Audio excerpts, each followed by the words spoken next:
Kayak, nah ini orang-orang yang gak sabar. Sekarang, Bunda, saya pingin cepat terselesaikan masalah-masalah saya. Maka saya akan selalu bertanya, secepat apa kalau dipanggil sama Allah? Ya, secepat apa kalau kita dipanggil sama Allah? Kita saat ini pingin cepat diselesaikan hutang-hutangnya, pingin cepat diselesaikan masalah-masalahnya. Tapi ternyata tidak cepat ketika dipanggil sama Allah melakukan kebaikan-kebaikan. Allahu Akbar, Allahu Akbar. Ntar dulu. Jam 12 dipanggil teman-teman, entar dulu lagi dagang, lagi ngelayanin pelanggan, lagi nyuci, lagi ini, lagi itu. Betul? Lagi ngobrol dengan teman-temannya. Kemudian dipanggil sama temannya, bro, jangan lupa jam 12 nanti kita makan-makan. Jam setengah 12 sudah nongkrong di kafe, jam 10 sudah mandi, sudah pakai baju yang terbaik. Betul? Jam 12 dipanggil sama Allah azan, maka jam setengah 12 boro-boro sudah ada di atas sajadah. Boro-boro sudah mandi. Ketemu dengan teman-temannya jam 12, jam setengah 12 sudah datang. Dipanggil sama Allah jam 12, jam setengah 12 boro-boro sudah ada di atas sajadah. Dipanggil sama temannya, mandi dulu, mau sholat, dipanggil sama Allah, ma boro-boro sok, mandi dulu. Dipanggil sama temannya, teman-teman pakai baju, bajunya berganti-ganti, ada yang baru, harganya ada yang ratusan ribu. Teman-teman coba lihat mukena yang dipakai, mungkin mukena yang sudah bau, yang sudah lama, yang baru disimpan untuk lebaran tahun depan, mukena yang lama dipakai sehari-hari. Terbalik-balik ketemu dengan Allah yang memberikan rezeki bukan yang spesial. Baju yang dipakai bekas nyuci, bekas rapat, bekas kerja. Baju yang dipakai untuk acara hajatan coba. Berapa juta harganya? Baju yang dipakai untuk acara syukuran teman-temannya. Baju yang terbaik, betul. Ayo, malu nggak sama Allah? Sekarang mau membanding-bandingkan. Kita bandingkan pertemuan dengan Allah dengan pertemuan dengan sahabat. Real seperti itu. Ketemu dengan Allah mah baju habis nyuci, baju habis nyapu, habis bekerja, bau keringat. Sholatnya jam 2, kadang jam setengah 3. Benar? Malu sama Allah. Yang miliki mukenah-mukenah yang kemarin-kemarin simpan aja teman-teman di musola-musola pasar tuh. Sedekahkan tuh. Ganti dengan mukenah-mukenah yang baru, yang layak. Itu masih layak, masih bisa dipakai, masih bisa dipakai, simpan. Kalau yang nggak bisa dipakai, udahi. Kalau masih bisa dipakai, masih oke, teman-teman, simpan aja di musola-musola. Apalagi kalau sedekahnya teman-teman yang baru-baru. Itu lebih kayak gini lagi. Tapi kalau misalkan nggak ada, teman-teman, silahkan mukenah yang lama masih bisa dipakai. Banyak tuh yang membutuhkan di musola-musola pasar. Banyak yang lecek-lecek. Simpan di sana. Ngalir pahala jariah tuh. Malu nggak sama Allah? Ini mau arisan aja. Mau arisan, mau ada silaturahim keluarga pakai seragam. Pay letter dilakukan. Sampai mencicil-cicil pun dilakukan. Benar kayak gitu? Mukenah harga 100.000 nggak sampai 200.000 itu kayaknya mbut mau beli itu. Mau ganti mukenah kok rasanya kayak enggan. Padahal mau berjumpa untuk Allah. Minyak wangi yang teman-teman pakai, minyak wangi bau masakan, bau jengkol, bau putih. Minyak wangi yang dipakai untuk ketemu dengan sahabat-sahabat, minyak wangi yang terbaik. Jujur, betul seperti itu? Ayo, ada malu nggak? Terus sekarang bilang kayak gini, ya Allah, cepat selesaikan masalah-masalahku. Secepat apa dipanggil sama Allah? Banyak alasan. Subuh kesiangan, zuhur kerepotan, asyar di perjalanan. Tuh, subuh dibilang, ayo salat subuh. Kesiangan, malam tuh banyak kerjaan, capek, dunia lagi. Akhirnya apa? Allah dilalaikan lagi. Zuhur kerepotan, repot lagi ngelayanin pelanggan, lagi ngobrol sama teman-temannya, lagi duduk di kafe-kafe. Asyar, dalam perjalanan pulang dari sekolah, pulang dari kerjaan, di tol lagi macet kayak pulang dari ngobrol dengan teman-temannya benar. Kemudian setelah itu maghrib baru datang sampai rumah. Maghrib, akhirnya asarnya ketinggalan. Maghrib kecapean, makan dulu. Masuk Allahu Akbar, Allahu Akbar. Isya. Udah isya teman-teman kekenyangan ya. Udah mandi teman-teman, ketiduran. Banyak alasan. Subuh kesiangan, zuhur kerepotan, asyar di perjalanan, maghrib kecapean, ngisya ketiduran. Itu siapa itu yang kayak gitu biasanya? Itulah dia, si pendusta agama. Datang waktu sholat dia berpura-pura. Ya, Kak Jumi siap. Ya, berpura-pura. Benar? Berpura-pura. Lupa dengan waktu. Tapi untuk dunia tidak berpura-pura. Untuk dunia mah ingat aja. Benar? Ya, kayak gitu. Sekarang dirubah ya, teman-teman ya. Pingin cepat kalau diselesaikan masalah-masalahnya, tapi tidak cepat kalau dipanggil sama Allah. Di pinggir-pinggir jalan ada anak-anak yang harus kita sedekahkan. Harus ada anak-anak yang kita sedekahi di lampu merah misalkan. Ada anak-anak kecil yang jualan tisu. Tisu Pirakuki harganya berapa? 2.500. Kita mau sedekah aja, mau beli tisu ini nggak meminta, mereka jualan. Ya, mereka jualan hujan-hujan. Beli enggak, sedekah enggak, ngomong iya.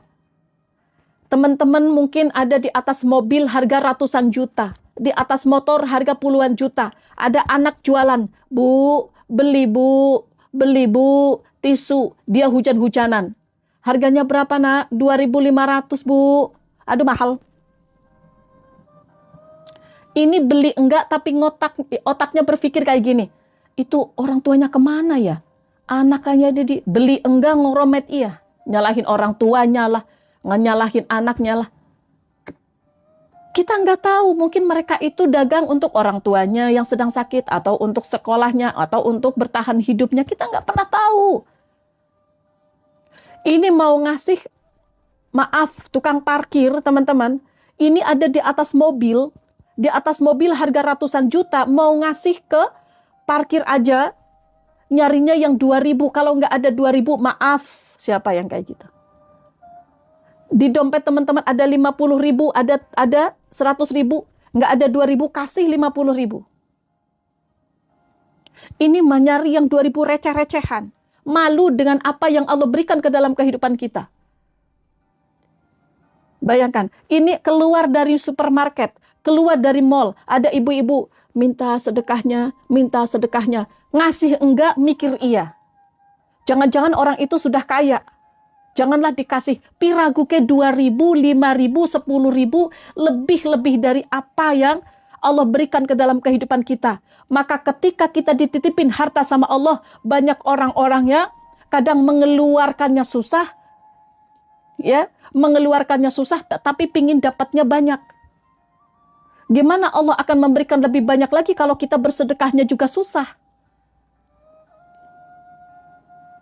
Tidak ada orang miskin untuk bersedekah. Tidak ada sama sekali. Ya. Benar. Malu. Ini mah mobil ratusan juta, teman-teman. Ke bengkel mobil, kalau rusak mobilnya 10 juta, teman-teman, pasti teman-teman carikan duit tuh. Pasti. Daripada mobilnya rusak, ya, dicari tuh 10 juta. Benar, 10 juta bengkel mobil dibeli. Berkurban 1 kambing 1 tahun 4 juta, berat rasanya. Maka malu sama Allah nih. Harta yang sudah Allah titipkan kepada kita tidak sebanding dengan apa yang kita berikan kepada Allah. Maka kita jangan suka ngomong kayak gini. Saya sudah bantu dia, kenapa dia nggak ngehargain saya? Ngapain? Kita juga sering nggak menghargain Allah kok. Pantas kita nggak dihargai sama mereka karena apa? Kita tuh ngitung-ngitung. Allah nggak pernah ngitung-ngitung. Berapa banyak harta yang Allah titipkan kepada kita. Bisa nggak kita menghargai Allah dengan cara apa? Menggunakan harta titipan Allah untuk di jalan Allah. Tapi yang banyak adalah untuk dunia dan dunia. Betul? Tertampar nggak tuh kita tuh? Sedih ya?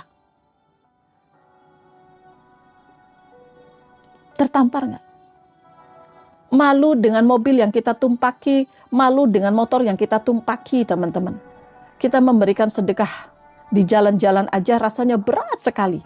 Yang jalan otak kita, keburukan-keburukan, bukan harta kita yang dikasihkan kepada mereka. Mulai saat ini sudah ya. Kalau tidak ada harta, kalau tidak ada uang yang teman-teman bisa kasihkan kepada mereka, maka setidaknya jangan berpikir negatif kepada mereka. Ayo, doakan yang terbaik. Diberikan pekerjaan yang terbaik mereka. Rezeki yang halal, barokah. Ya, sahabatku. Kemudian, kebaikan-kebaikan yang Allah tunjukkan ke dalam kehidupan kita. Cepat lakukan kalau ingin diselesaikan masalah-masalah kita. Riba. Udah dikasih tahu sama Allah, jangan riba. Dengan riba, aku akan hancurkan kamu, aku akan binasakan kamu, hartamu akan aku hilangkan. Aku akan musnahkan. Udah dikasih tahu sama Allah.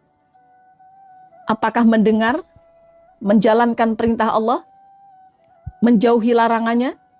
Udah tahu riba, udah dikasih tahu, nggak boleh riba tuh, tapi tetap dilakukan. Benar. Coba sadari. Sudah dilarang sama Allah, tapi tetap kita lakukan. Gimana kalau kita bilang sama anak-anak kita, nak, tidak boleh meninggalkan sholat ya nak. Nak, nanti dosa. Kalau anak-anak tidak sholat, kita marah? Kita marah teman-teman? Coba gimana Allah? Allah sudah bilang kepada hambanya, jangan riba, nanti orang-orang yang riba, dia akan berperang denganku. Kata Allah begitu. Ya, paham ya? Baik, yuk teman-teman yang baru masuk silakan klik tombol plusnya, klik tombol loncengnya. Jadi ketika saya ada live, teman-teman akan mendapatkan undangan khusus dari saya. Silahkan teman-teman ya. Kemudian, contoh riba dalam aktivitas sehari-hari apa? Nanti kita bahas jam 9 ya.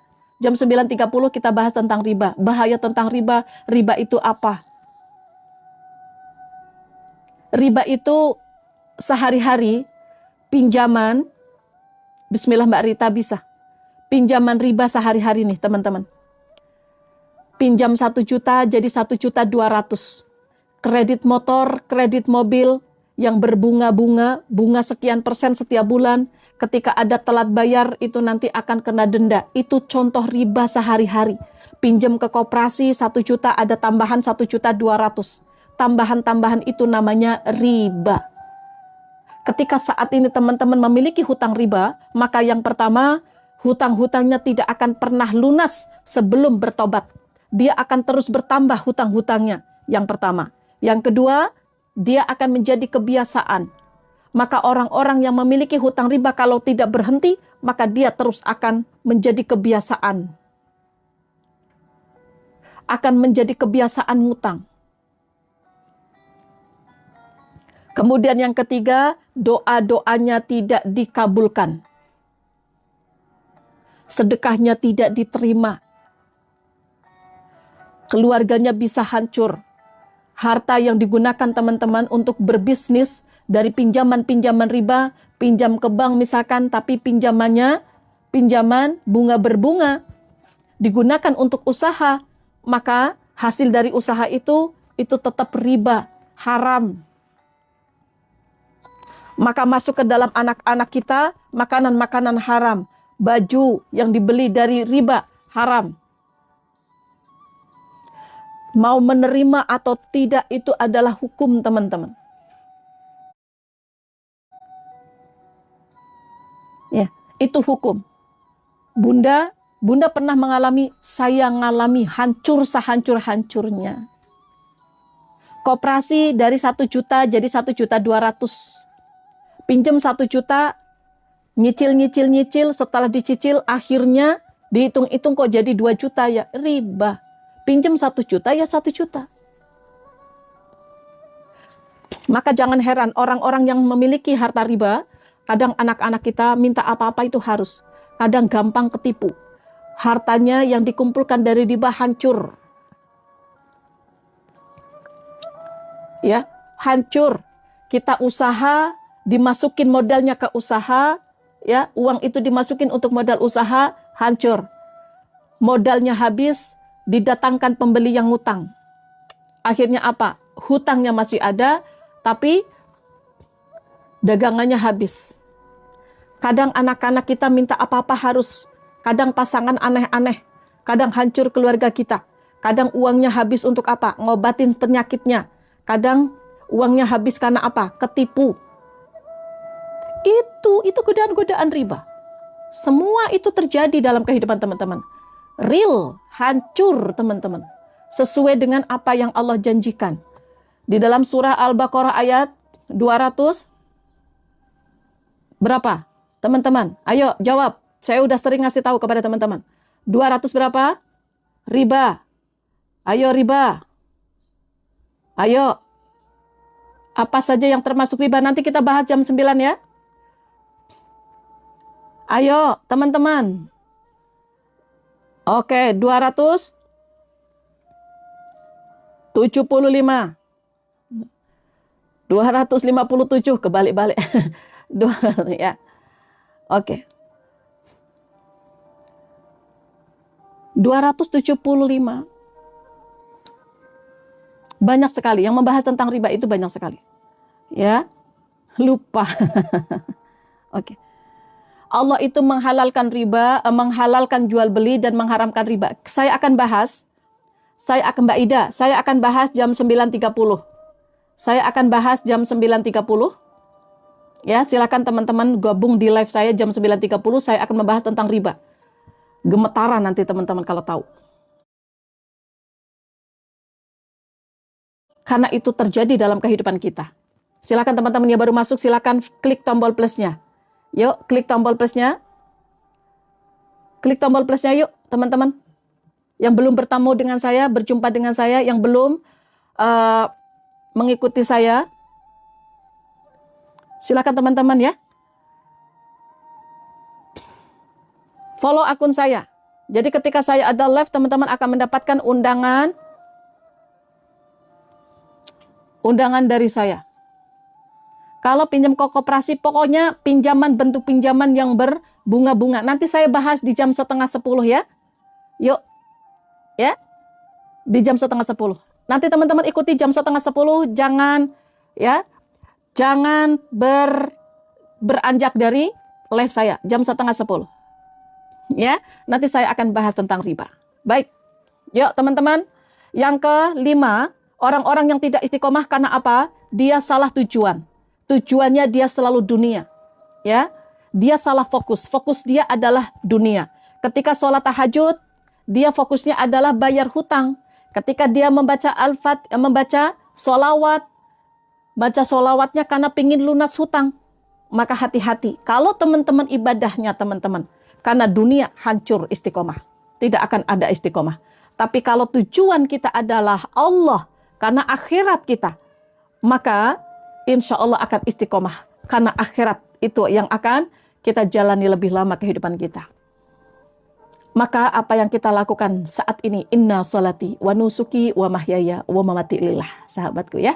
Teman-teman, terima kasih yang sudah hadir di sini. Jangan lupa teman-teman follow akun saya, klik tombol plusnya dulu yuk. Klik tombol plusnya. Baik, itulah ciri-ciri orang-orang yang tidak istiqomah. Maka niscaya kita menjadi orang-orang yang istiqomah, melakukan sedikit amal, sedikit demi sedikit, sedikit demi sedikit, tapi terus kita lakukan daripada banyak tapi hancur. Ya, berkeping-keping. Lebih baik sedikit demi sedikit. Semangat ya, teman-teman ya. Innallaha ma'ana, Allah bersama kita.